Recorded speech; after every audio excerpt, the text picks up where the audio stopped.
আর যে video on করতে করতে যে এত প্রবলেমগুলো একসঙ্গে ফেস করতে হবে এটা কিন্তু আমি ভাবতেও পারিনি। সকালে মর্নিং হতে হতে চলে গেছিলাম পুকুর পাড়ে। এখানে আসতে দেখি সুমো আমাকে দেখাচ্ছে, ওরা ইগনোর করে চলে আসলাম বিশুদ্ধবাড়িতে। আর প্রচুর পরিমাণে রোদের মধ্যে দিয়ে এখানে আসতে দেখি মালটা শুয়ে আছে, লেটকে আছে। এবার কিন্তু ওর মতো আমি একটু ল্যাদ খেয়ে নিলাম। আজ কিন্তু সেরকম কোনো কাজ ছিল না, তাই ও বলছে ভাই তোর দায়টা আমি কেটে দিই, লাইফে কিছু না হতে পারলে তো এটা করে আমরা খেতে পারবো না।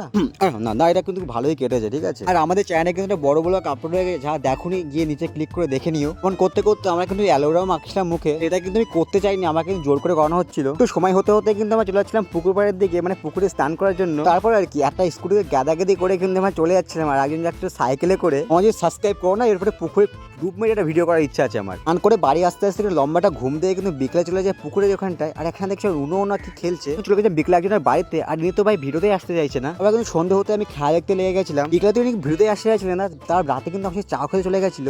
আর আজকে কিন্তু এদের সঙ্গে ব্লগটা শেষ করি। আর তোমরা হলে সাবস্ক্রাইবটা করে পাশে থেকো।